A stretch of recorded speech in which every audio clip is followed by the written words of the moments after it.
What's the most disturbing secret you've discovered about someone close to you? Story 1. My great grandmother was married to 3 different people at the same time. The men were from different branches of the military. She was collecting all 3 of their paychecks at the time. Yo, grandma was hustling. Like, yeah, also deceiving 3 people at once, but also the hustle. We now have a Discord.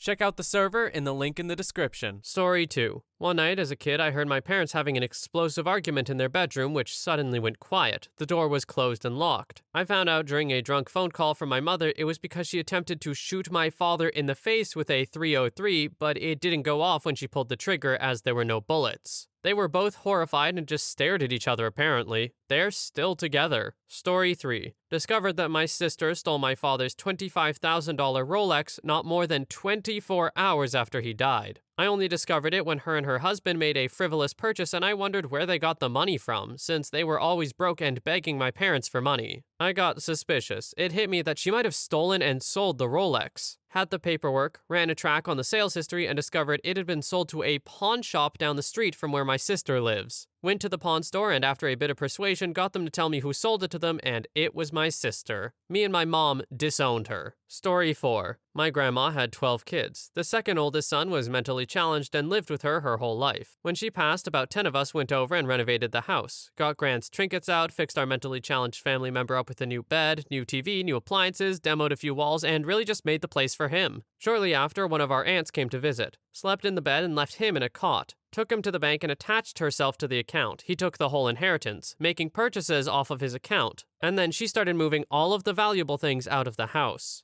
I lived the closest, about 40 minutes away, and when I went to visit the next month, it looked like the house had been looted and the aunt had moved back into hers 5 hours away. This mentally challenged uncle lived a few years on his own until we realized how constantly people tried to take advantage of him. Then we moved him into a facility, a mentally challenged 70-year-old in a suburb bungalow with just enough to suit the basic necessities. The humans out there are disgusting. Yeah, I don't get it. I think it's borderline disgusting to take advantage of people who are not mentally challenged in any way. To take advantage of someone with a disability because of their disability, that's so awful. I can't believe that someone would actually do that, but yeah, people suck. Story 5. Just found out the other day that it wasn't my neighbor's dad who senselessly shot and killed my dog. It was his son, who I was close friends with. He did it on purpose. He knew how much that dog meant to me too. I also found out the other day where he lives. He's a meth head now, so I'll just let nature do its thing, or the police. Story 6. My mom received birthday cards with money in them for years from her parents. She kept the cards with money in them, saving to buy a piano and for sentimental reasons. My sister, who has repeatedly stolen from family members, found the collection of cards/money and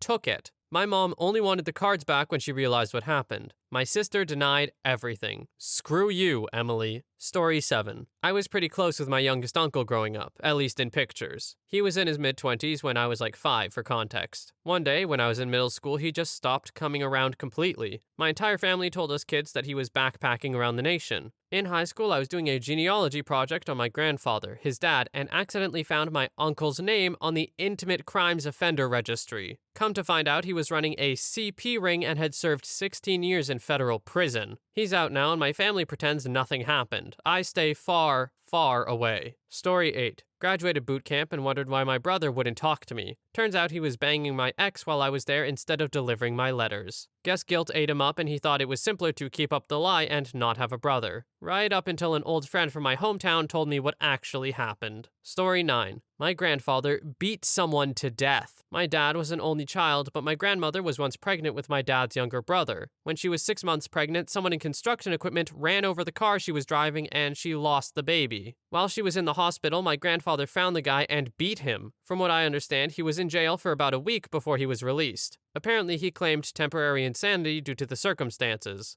I learned all this about 4 years ago when my brother was researching family history and asked my grandfather about it. I've always seen him as a nice little old man. It's sometimes hard to think about, like, my grandparents and stuff at my age and the fact that they could, do crazy things. Albeit this is crazier than I usually think about, but still. OP's last comment about always seeing him like a nice little old man, I get it, it's relatable. Story 10. My brother was stealing money from my father who had dementia. This went on for about a year, and the way I found out about it was because the bank who had my father's mortgage called me wondering why it hadn't been paid in 6 months. My father's bank account went into the negative around this time too, and when I confronted my brother about it, he said, "Well, I gotta pay my bills." I was about to take control of all of the accounts and make sure things got back on track, but my father ended up in the hospital and died shortly after that. My brother also stole some of my inheritance too. In the end, he stole over $5,000 from his dying father. Story 11. So my grandmother, who has been estranged from my family for a long time now for a multitude of reasons, has this weird thing where she has to share food with people. Are you ordering steak at the restaurant? Well, oh boy, she's got to order the same thing even if she doesn't like steak. Try her drink. It's really good. Take the first bite of chicken to let her know if it's any good. This always really annoyed me because I hate sharing food. One day I brought it up to my mom and she was like, "Oh yeah, Grandma's afraid of being poisoned, so she wants other people to try it first." So let me get this straight. Grandma thinks someone is trying to poison her, so she has me try it first? And it makes so much sense looking back because she would literally not take a bite of anything she ordered until someone else had first. Thanks, Grandma.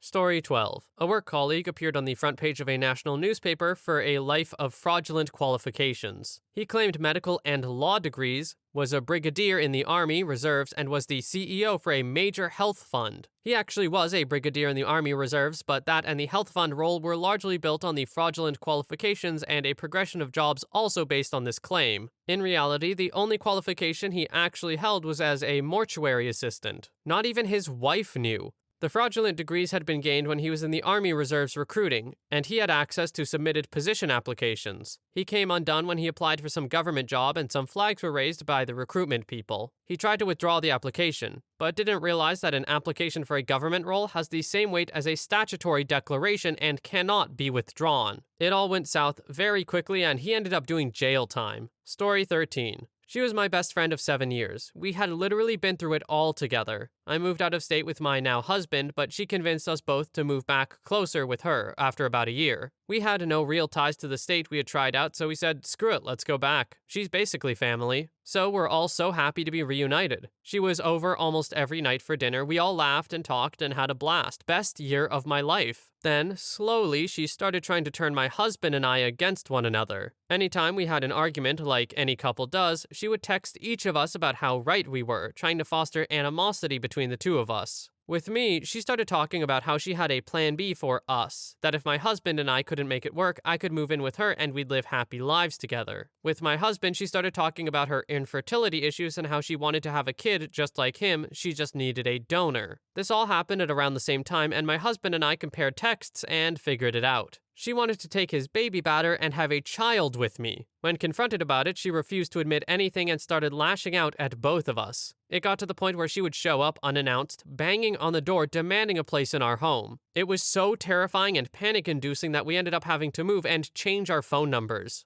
I guess it's so disturbing because I had never had a friend like her, only to find out that she cared for me, but in such an unhealthy and scary way. But yeah, that's my story. Husband and I are great now, by the way. Story 14. Ex-roommate and a good friend got kicked out for not paying rent. A couple months later, a girl goes missing after her shift at Wendy's and turns up murdered. Guy confesses while on mushrooms to the police and is released due to his condition when admitting it. Ran into him a couple weeks after and I could tell something was up. Turned himself in sober the next day. I used to go to work leaving my girlfriend at the house with him. You think you know someone. Looking back 15 years later, it all adds up. I would just like to say that looking back 15 years later is not the best representation of it all adding up. A lot of times these things, there's just no way to know they're coming. So if this has happened to anyone, or like anything similar at least, no, it's not your fault. The signs weren't really there as obvious as you think they were in hindsight. It's a bad trick people's minds play on them to get them to feel more guilty about things that they really have no business feeling guilty about. As for the actual story though, that's horrifying. An ex-roommate ending up being a murderer? Whew, not a fan of that one. Story 15. The 24 hours before my dad died, stage 4 lung cancer, he was in the ER and then the ICU, and we were unable to be with him because of hospital COVID rules. My mother, sister, and myself had been texting and calling him all day and got no response. My mother even called the hospital and spoke with one of his ICU nurses who said he was awake and communicating fine. He passed very quickly at 3:30 a.m. the next morning. We were allowed to be at his bedside, but by then he was no longer conscious, so we said our goodbyes and he was gone. Later that morning, while my mom slept, I was calling cremation services to schedule his body for pickup at the hospital and going through his bag of belongings the hospital had returned to us. His phone was in there and I wanted to read all of our texts and take some comfort in my last words to him. I opened his phone and all of our texts had not been read, not mine or my mom and sister's. I thought this was so odd, but figured he must have been suffering so much that he couldn't find the strength. I began scrolling through his apps and noticed a chat app I'd vaguely heard of. I can't recall the name, but it essentially works like WhatsApp.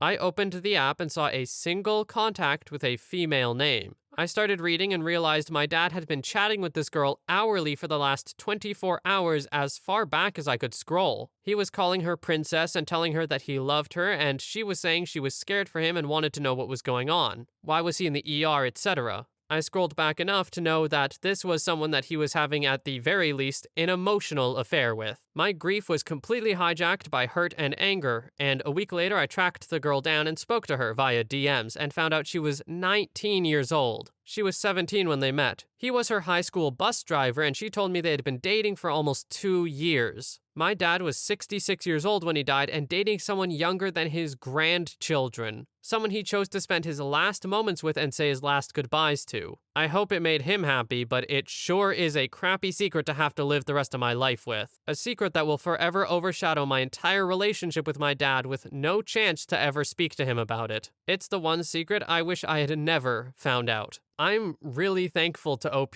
for keeping this a secret with himself, though. It must be incredibly hard. It's insanely respectable, though, that he doesn't tell his family about it and taint their memories of his father, too. What a crappy thing for his father to be doing. I hope OP can one day get over that feeling of betrayal that he most certainly felt. Story 16. I don't know how disturbing this one is. It turned out pretty fantastic for one, but not for another. I was adopted and told a silly, magical story about my birth parents that most certainly did not seem true even when I was a child. At 57, I learned I was the result of a college affair between a very seriously Jewish young man and a very Baptist young woman. She was rushed off to a home for wayward girls to give birth. He followed her there, many states away, begging her to keep me and live a life together. But their families both said absolutely not. Jewish people were not viewed as white in the mid-60s, and her family most certainly did not want her marrying a non-white. Plus, she was a very committed Christian and did not want to convert to Judaism. So off I went, into another family. I recently discovered 3 lovely half-siblings, and we were all pro or semi-pro musicians and get along well. I never got to meet my mother. She died a year before I searched. My father is out of the picture and wants to be left alone, and I'm fine with that. I'm grateful for the love he gave me. It was enough. Another person that was in my non-biological family was also adopted. She was older than me. She tracked down her mom later in life too. She was in a hospital and had been since the day she was born. She was born holistically disabled, physical, mental, cognitive, learning, and sensory. She was assaulted by an orderly, and she discovered that she was the result. Endings to our searches are not always happy. Story 17. While my cousin was walking around with her son in the woods, she came across a hunting stand. She climbed it and found a pair of binoculars sitting straight forward, and lifting the binoculars to her eyes, she saw her own bedroom window. Let's be logical here. If it were a legit hunting stand, it was facing and closer than 500 feet to a residence, which is illegal, which means it had to come down with prejudice. If it was a Peeping Tom, well, it had to come down with prejudice. When my brother and I visited not long after, she showed us where it was. We tore it down and literally wrapped it around a couple trees. Bent this thing to complete uselessness. I got an angry call the next day. "Did you tear down a hunting stand yesterday?" "Hell yeah, I did." "That was your uncle's." Her mother's brother. Turns out my cousin reported it to the family and they just ignored the issue. When the uncle was asked, he said that there was just an old tree house out there. Even when he was exposed, they didn't really care. They were more upset about the damage that we did. Suffice to say, I have written off most of that side of the family. Story 18. My ex-girlfriend of 6 years admitted that she wasn't assaulted. Her whole life identity was pretty much surrounded by her accusation. The $15,000 I'd put towards her therapy. Every time she was having a bad day, she'd blame PTSD. Every time I had my buddies over, she'd want them gone because PTSD. Whenever I went out, she wanted me back home because PTSD, and to top it off, she faked triggers. Like, she'd see a red Corvette and start flipping out because she said the person who assaulted her drove a red Corvette. Absolutely frickin' nuts. It honestly still pisses me off, and I see red when I think about it. Real people have been really assaulted, and people like that are why some of them aren't taken seriously. Story 19. Figured out a few years after I married my first wife that she had an ongoing intimate relationship with her first cousin before she met me. I figured it out sitting around a campfire with the way they looked at each other. Update due to the interest. I always knew he was her favorite cousin, but never knew or suspected anything until that night around the fire. It was just us three at that point, and I've always been great at reading people. Well, except the women I dated. Anyway, I just saw a look between them and I knew without a doubt, and just asked them straight up when they first hooked up. She was so stunned she admitted it instantly and said, "How did you know?" Then she said, "Oh God, I wonder if anyone else in the family figured it out." They slept together off and on for at least 2 years before I met her, but since that time, I suspect it was after she met me too. Another fact that was withheld before our marriage was that she was bipolar and untreated. Things got back, lucky to walk away. I divorced her in 2014.